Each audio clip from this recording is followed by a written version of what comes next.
May I have your attention, please? The podcast World Awakenings, the fast track to enlightenment, is now on the air. May I have your attention, please? The podcast World Awakenings is now on the air.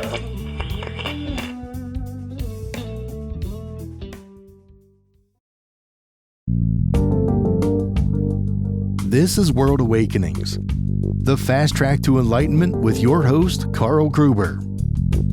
World Awakenings is a podcast dedicated to opening your mind, your heart, and your eyes to the fact that the world's population is now, more than ever, awakening to all things metaphysical and spiritual, and just how they play an all-important role in our daily life. So join Carl on this enlightening experience as he interviews metaphysical and spiritual experts to discuss, debate, and delve deeply into the hows and whys of this worldwide awakening.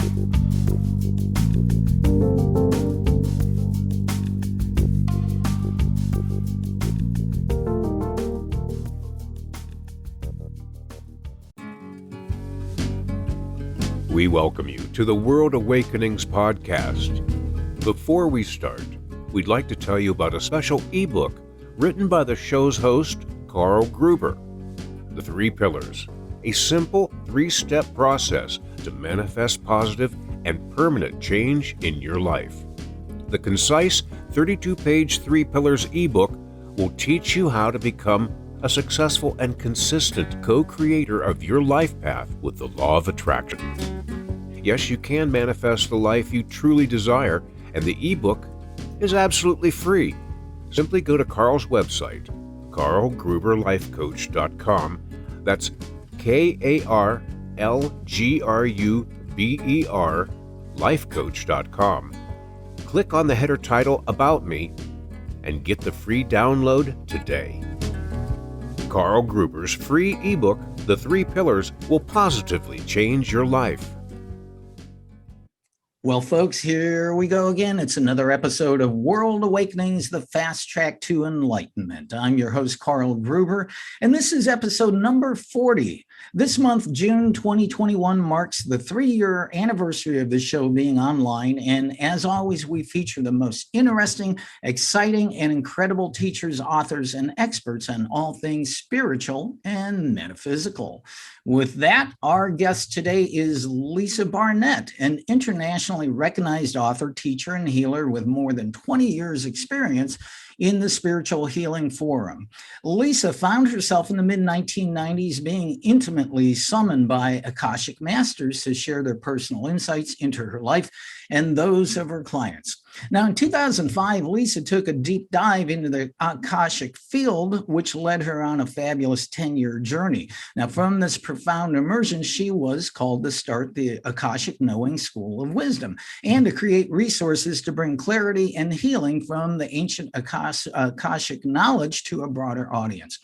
As the Akashic Knowing founder, facilitator, and teacher, Lisa shares with her students the unconditional love, guidance, and wisdom that comes from the masters of the Akashic Records.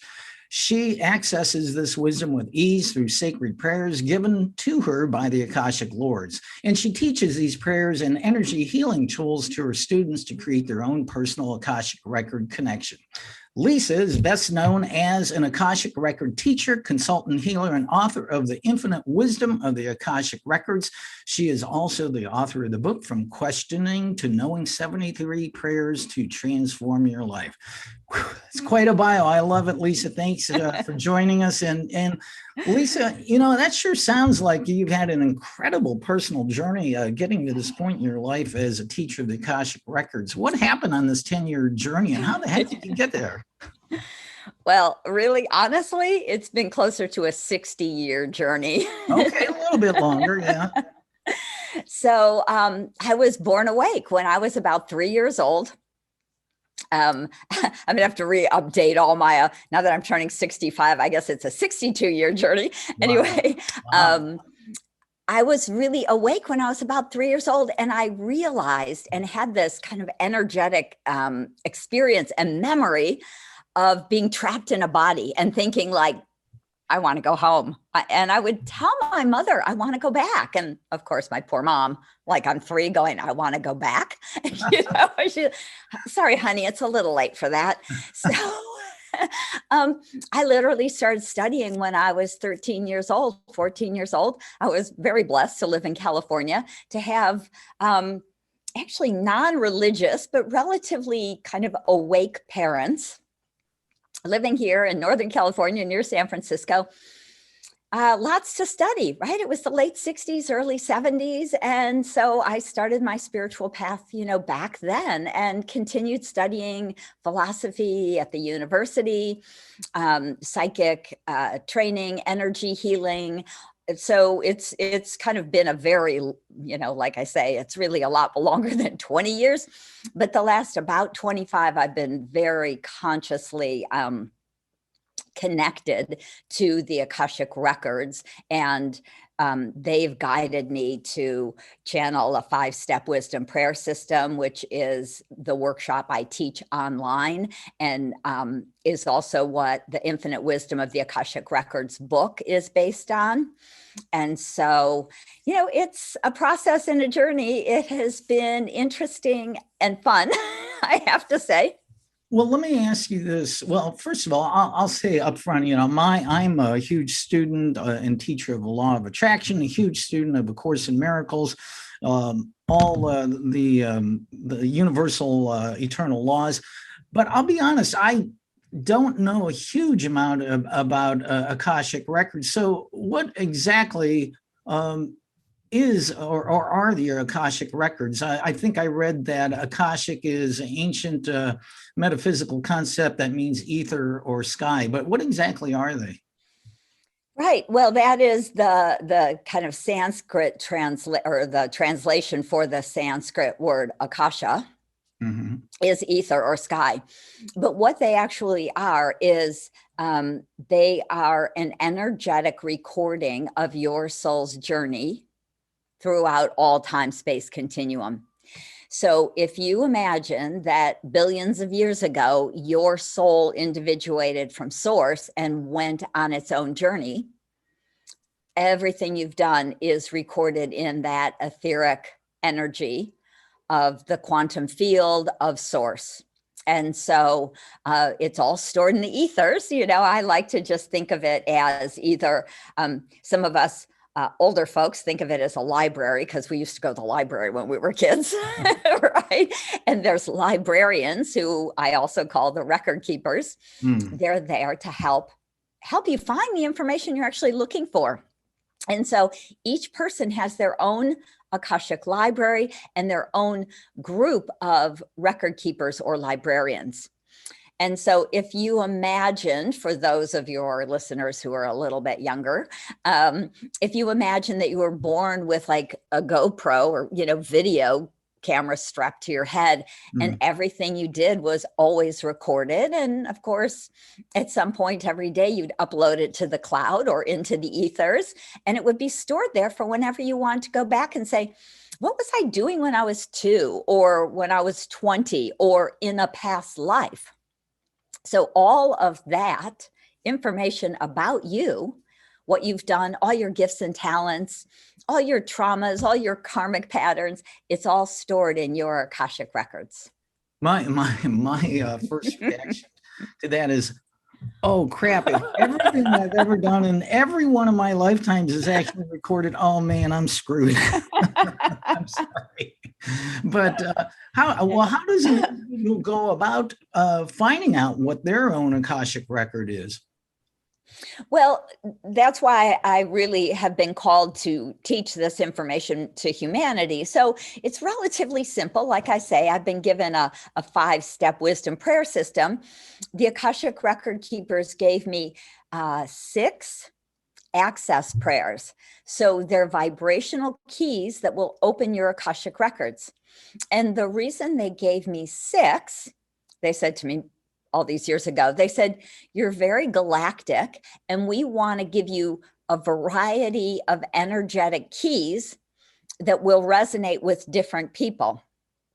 So there is an access prayer that is connected to the Syrians. So if you're from the dog star Sirius or Arcturian, the Arcturian prayer, there's a Pleiadian prayer, there's a galactic traveler, angelic, and Orion. So there are 6 different prayers depending on kind of where you've been hanging out as a soul in other dimensions and realms, if you believe that you've lived in other planets.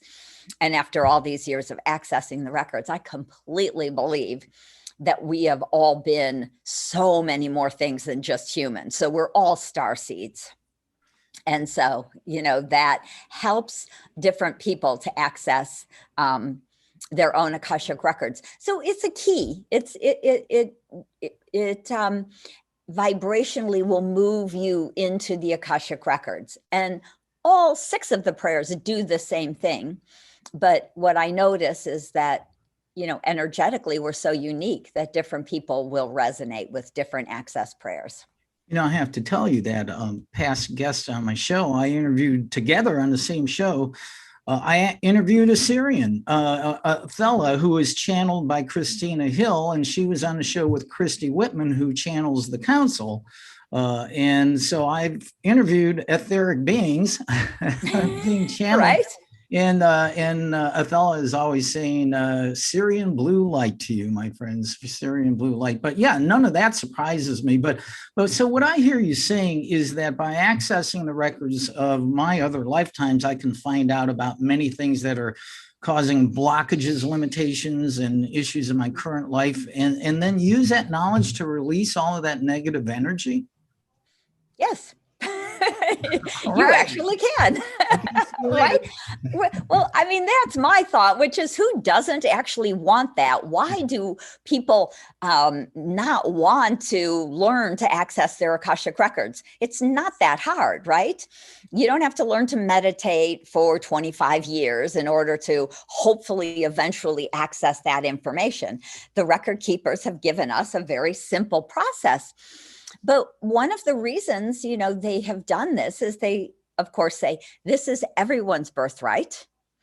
And the information in there is really about your soul's plan. So my next book that'll be coming out this late in the summer, is called Your Soul Has a Plan, Awaken to Your True Purpose. And honestly, your purpose is very much about the plan you've made. And that includes the gifts and talents you want to share with humanity or other people or your family or yourself. It could be your own really personal, around your personal growth. We also write soul contracts to support other people and be supported by them. We write soul contracts with people to learn and grow, which means a lot of times they have karma attached and they're not always fun.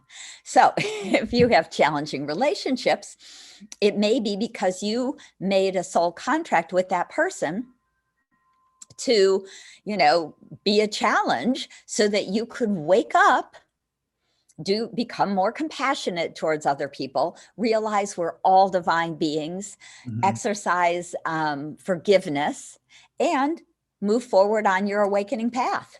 So we come to learn and grow and to awaken.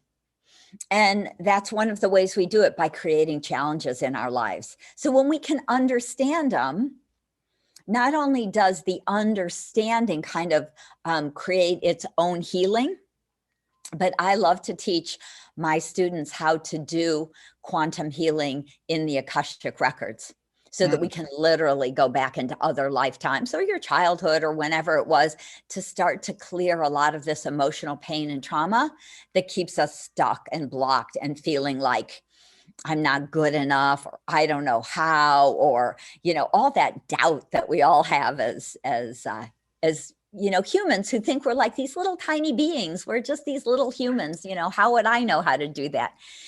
And that was my first reaction when the record keepers asked for my help. I'm like, what are you, nuts? I'm a mom. I live in the suburbs and I have 3 babies. All right. How much are you guys paying? Right? You totally have the wrong person. And they were like, No, we don't. You used to be one of us. You were an Akashic record keeper too. So you have those gifts. You get it. And I was like, really? So going into your records and seeing that, feeling that, experiencing that, being able to reclaim past life talents and wisdom is phenomenally helpful in this life.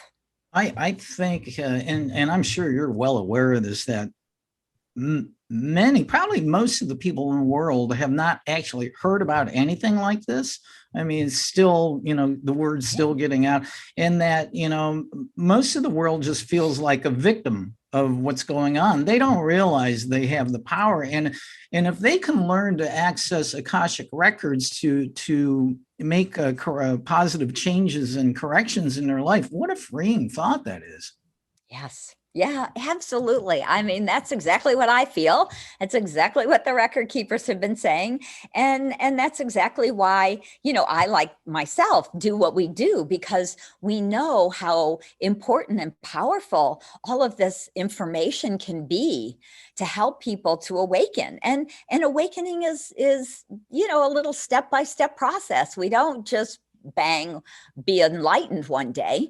It would be so disconcerting if it worked that way. And it does for some people, but it's, if you ever follow any of those people like Eckhart Tolle, who woke up one day, I think he spent about 5 years sitting on a park bench. I've read that story. Yeah. Right. It's not the easy path. So what the record keepers suggest is that we keep working on it step by step, process by process. And that's, again, one of the gifts to me, what I teach my students. And I know this will be a little after the fact. I actually have an online workshop that's starting today. And so if people are interested, in learning more, you could check it out on my website. But what I teach is this 5-step wisdom prayer system. And then I give you exercises to practice and questions. I teach my students like 30 really great questions to ask in your Akashic records, as well as, our basic questions like, why am I here? What gifts and talents did I want to share with the world? What about that screwed up relationship? Is it complete yet? Did I learn the lesson? Is there a lesson I'm missing here? How can I make a new choice? How can I clear and let go of some of this old trauma and drama and energy that's just has me stuck, so we can move forward? I have an interesting question. I don't even know if I'm going to formulate this right. So in our Akashic records, and what we understand is we've lived a very large number of other lifetimes. And the way the world understands from the ego's perspective is there's past, present, and future. Time runs on a linear plane, a horizontal plane. But my spiritual studies have indicated that everything's all happening at once. There's only now. So really all of our, so let's say we live 1,000 lives, is really on a vertical plane. I'm living the same in my life. If I was a Roman soldier, I'm living that right now at the same time as I am Carl here. So we're actually accessing other lives that have other problems that affect us now, even though it's happening at the same time. I don't know if I even said that right. Yeah, no, that's perfect. And I don't know that any of us can actually explain it so that it makes much sense, because of the time-space continuum, body, everything that we're experiencing in this world, in this plane. I think it's very hard for us to imagine this truth, but I'll share how I kind of see it and get it in the Akashic records. I see it more like a ball of energy. So it's always spinning. And to me, it's like when I open the records, I'm in the void, in the center of that spinning ball. Okay, that ball is 360 degrees, right? So I'm in the middle of this big ball that's spinning around me. And in this moment, I say, show me a past life in which I was enlightened, right? And it's almost like, I mean, it's always funny the way we kind of conceptualize all these energetic things. But to me, it's almost like these little lives will pop out of the ball, right? And they'll kind of come to stand more still in front of me. Mm-hmm. And I'll be like, oh, look, there was a life back in ancient Greece where I was a philosopher and I was awake. And so energetically, we're in the quantum field of the all, which is all infinite, all now. And I can say, please help me to bring that essence, that wisdom, that knowledge into this body here and now. And what I'll usually see is kind of like an energetic download. Usually it comes into our crown chakra or comes down into the body energy field. And sometimes it's really tactile. I'll feel it like a shiver through my body, or I'll feel heat or cold or just energy or swirling. It's always a little different, and it's different for different people. But I'm like, beautiful, thank you, right? So I'm really grateful for being able to receive that, remember that life, see that life, be able to even kind of re-experience that fact that I've actually been enlightened or awake. And so if I did it then, if I'm doing it there now, I can do it here now too. Right? So it's very validating. And the wonderful thing about healing is that in the same way, I could say, show me a past life where I was killed for speaking my truth. Say maybe where I was killed as a spiritual teacher. And again, kind of in this big energy void, these lifetimes will pop up. Now, because we're living in this very linear world, I find for most of my students, as well as for myself, they'll pop up and I'll get, oh, well, this was back in the 1600s. I was, killed for speaking my truth, for being a healer, for being a witch. Here back in the 500 AD, I was killed for being also more of a spiritual teacher, philosopher, pagan, right? So because there is no time and space, we can actually go in and do an energetic healing on them, clear the emotional pain and trauma from that death I may have already experienced, and heal that life, and it will transform. So we change that now moment there, right? So we actually feel it change in our body. So what I see for clients is that when we can move outside of time and space into these other timelines, past lives, we can heal them. And we can release that trauma and emotional pain and energy that has made us we vowed never to do that work again because it got us killed. We have vows of poverty. We have vows not to make money. We have vows not to be spiritual teachers because we've been killed so many times for doing things like that. And when we heal those lives in that quantum field, we're freeing ourselves from the trauma. I don't know if I can speak for the audience, but what you just said makes complete sense to me. Good. It really does. I mean, it's amazing. Yeah. Wow. I know teacher of A Course in Miracles and best-selling author Gary Renard.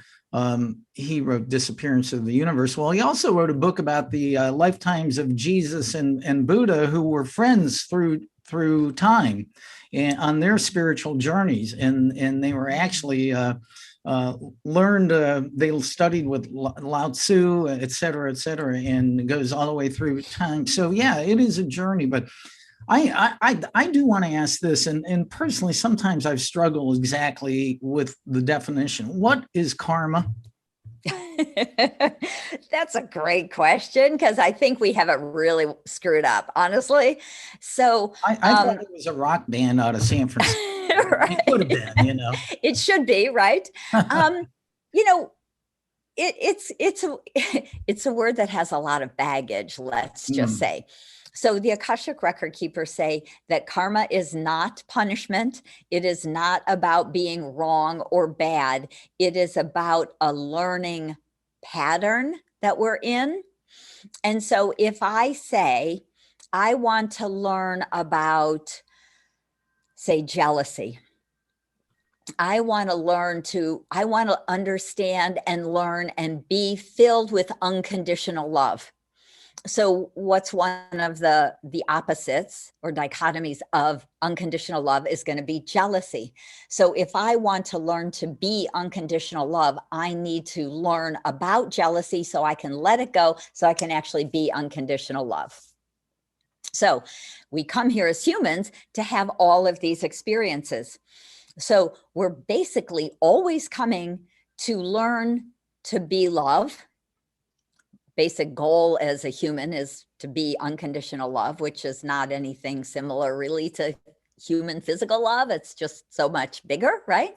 Mm-hmm. But so now I have to learn about jealousy, which means that maybe I'll be in a relationship where my partner has an affair or I have an affair, and different lifetimes we play different games and we try it all those different ways. And maybe it's with our siblings and we're really jealous because our parents love the other children more than me, right? And we go through all of those patterns until we can really learn about love and work through that learning concept. So, or we often call it a karmic pattern. And we call them karmic patterns because it is like that cycle that we get into, and we do it again and again and again in all sorts of different ways until we really grok it in all ways and can be love. I love your explanation. I think that if people can grasp onto what you're talking about, understand they can clear their Akashic records, their karmic records. I mean, I think would be very sad. And we all know people like this who go through life to the end of their life and they die without ever realizing they can clear karmic baggage. And they just carried it with them their whole life. Yeah, absolutely. And really right now, as we were talking about right before we got started, Carl, we were really talking about how important this time in history is. And the reason it's so important is there's more light, energetic light, galactic light on Earth, and the Earth herself, Gaia herself, is awakening. So the planet is raising her vibration. Galactic energy of higher vibration is coming to the planet. So we are in a doorway, or at a time in history where there is more support from the Earth and the galaxies and the central, the energy field all around us to awaken. And so more people are kind of getting that concept, like, maybe I could forgive you. And honestly, forgiveness is probably the main and easiest path to clear karma. Mm-hmm. Mm-hmm. Isn't it amazing what you just said, that there's more light than ever, and yet if you just looked at the general media, newspaper, whatever, all we see is a dark black hole of nightmare, of depression. And yet those of us who, for lack of a better term, are light workers, we understand that this is an opportunity. I think the light workers of the world have stepped up their effort because it's needed now more than ever. And with that, I'm curious on this too. So who are the Akashic Lords? Are they different from angelic beings? I mean, you're talking about galactic beings too. I mean, who exactly are they? Great question. Thanks for asking that, because I feel like it really is helpful for people to understand kind of the difference. So this is the way the Akashic Record Keepers, explain it, basically. They say that when they, as souls, individuated from source, instead of, like most of us, going on a journey, going to, live on Sirius for a while, become a Pleiadian, check that world out, live in Andromeda, become an angel, be a guardian angel. Some of us do that. All of these things come to Earth for 800 lifetimes, they have chosen to stay in this vibration, the pure energy of source, in this quantum field of the all. They have stayed and worked in this energetic library to be of service to other souls. And so the Akashic record keepers, who I often also refer to Akashic teachers or Akashic masters or lords, because there are many of them. We each have a whole group of Akashic record keepers, and they're all pure, unconditional love, divine source energy. They've never been human. They have no judgment. They haven't never got stuck in the karmic cycle of this world. And so they really are here in service. Now, you know, when we look at the angels, we have all the archangels, we have, right, the seraphim, and we have different levels and kinds of angels, and we have guardian angels.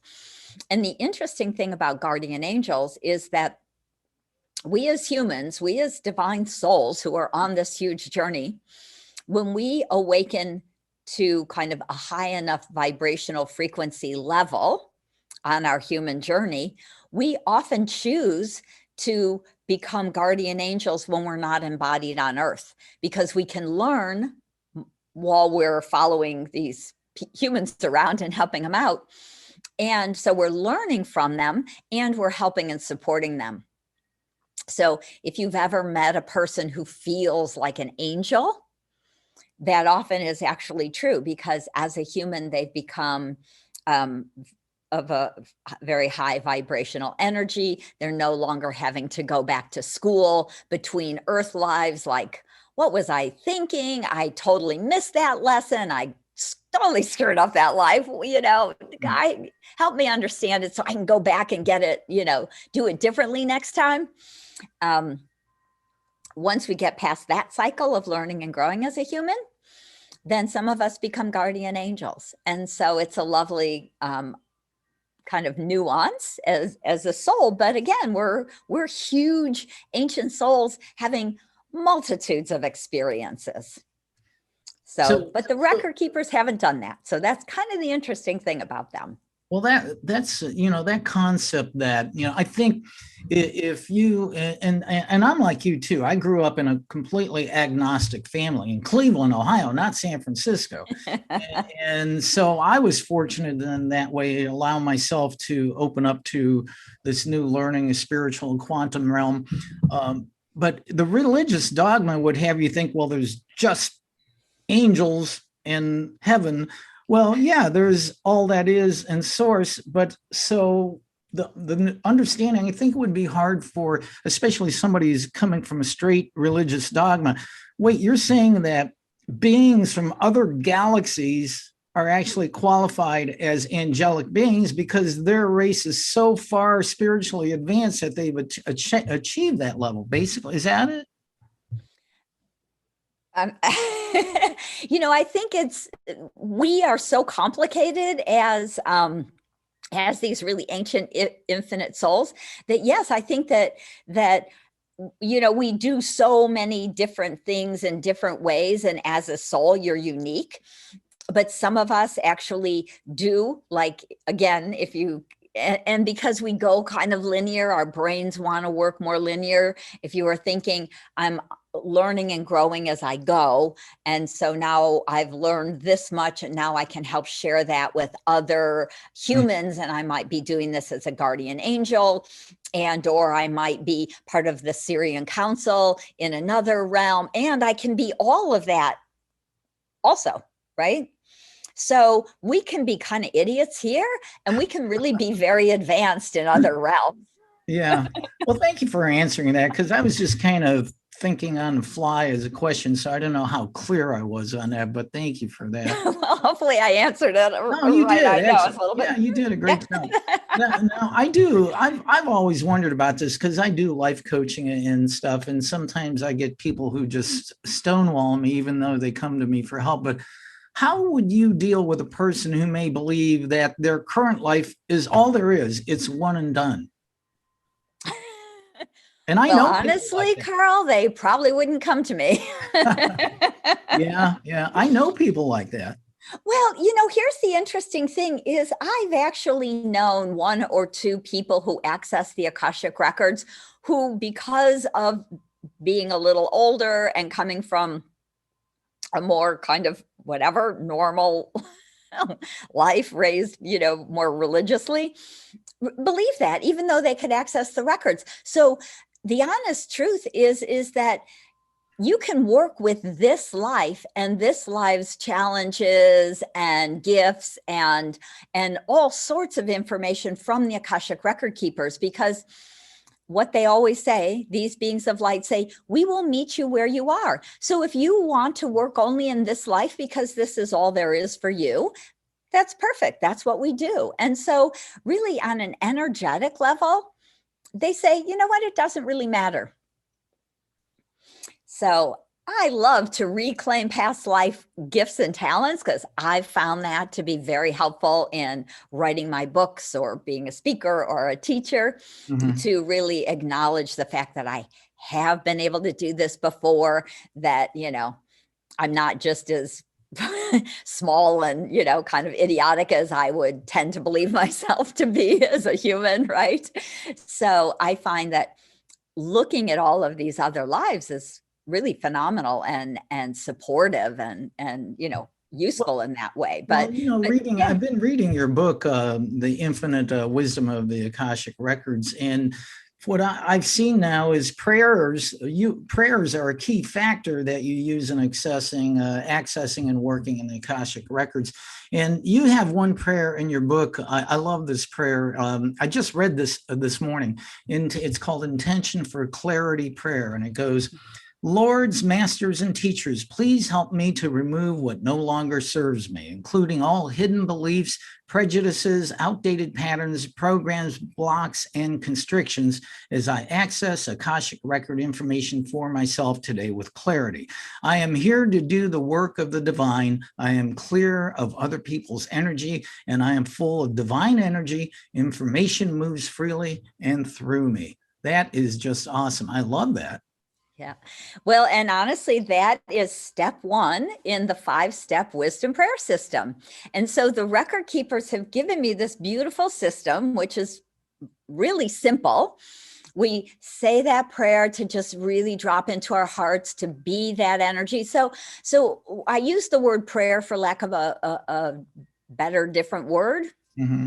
We're not praying to God. We're not praying for help. We are knowing the truth of who we are as these infinite divine souls. And we are speaking that truth.